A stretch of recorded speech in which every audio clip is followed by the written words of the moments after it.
Irwin, who runs some of the biggest hospitals in the greater New York metropolitan area, one of the hardest hit by the pandemic. Also ahead, Customs and Border Commissioner Mark Morgan, Congressman Doug Collins, and Dr. Mark Siegel. An important hour ahead indeed. But first, my open. What a difference a week makes. Yep, it's real, and it's already changing our lives. And guess what? That change is going to continue. We don't know when it will end, but what we do know is we are facing a seemingly incomparable enemy virus, inflicting sickness and in some cases death as it washes across the world. I sit here tonight in New York City, in New York State, which as of this moment is rapidly closing in on 12,000 confirmed cases of the coronavirus, by far the most of any state in the nation. But make no mistake, this virus is everywhere. And all of us need to be vigilant, and most of us need to stay in place. The numbers we've seen from China, South Korea, Italy, and the United States suggest different mortality rates. China, it appears, is back online. South Korea seems like it's at the end as well. And Italy, as you probably know, is being devastated, with 800 deaths reported in the last 24 hours. So how will the United States get through this? Who will we lean on along the way? I don't have all the answers, but there are 4 things I know for sure. Number 1, we will get through this. Remember, we're Americans, born of a revolution. Fight is in our DNA. America is at her best when she's tested. She's strong, determined, and has the mettle to get through anything. The White House Coronavirus Task Force is making sure we will get through this with the best of the best engaged on our behalf.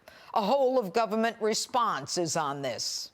Since President Trump implemented travel restrictions on China and then Europe, then closed northern and southern borders to non-essential travel, we are protecting our citizens as much as possible. The FDA has issued an emergency approval for testing and has cut its red tape. Americans are being tested for free. The fast track right now is the only track in America.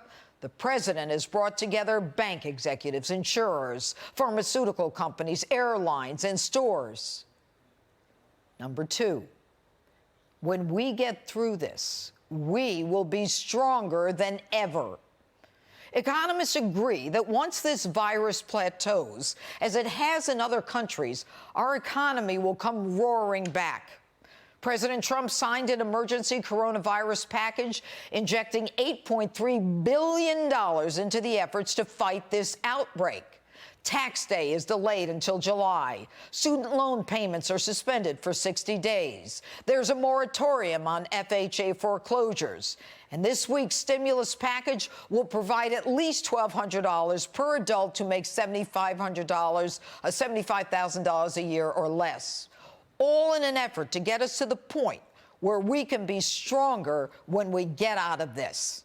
This is the kind of whole-of-government response America has never seen before, and this is the response that will provide us with the ability to come back. Number 3, we are finding common ground in unusual places. The president has brought together former competitors to fight this together, all focused on America's common enemy.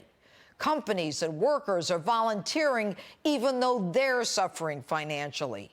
They're stepping up with masks and drive-thrus for testing. And amazingly, even politics comprehends the need for common ground. With respect to Governor Cuomo, we had a great talk this morning. We're both doing a really good job. We've done a phenomenal job on this. The governors, even Gavin Newsom, we argue a lot, but Gavin Newsom's been very, very generous. I spoke to the president this morning about specific actions the president is going to take. I can tell you he is fully engaged.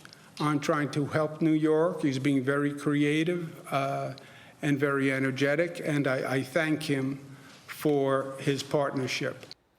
Number 4, we are getting close to our humanity, our faith, and our purpose in life. The silence of isolation is deafening, and it is forcing us to think about our purpose. We are social beings, but maybe the silver lining will be the time we have to self-examine, reflect, and get closer to our Creator. As Vice President Pence said today, the religious communities have had to make the hard choice to suspend services.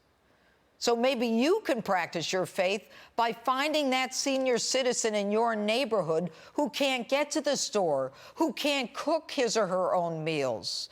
Do something for them. Our kids, the ones who were dancing on the beach last weekend in Florida, have a lot of energy. Get them out of the house to help others. Be sincere, be kind, and be temperate. Make a vow to give. Remember the importance of love and family. The darkness of the present will only fade as the brightness of the future is just beyond the horizon. I look forward to enjoying that day with you.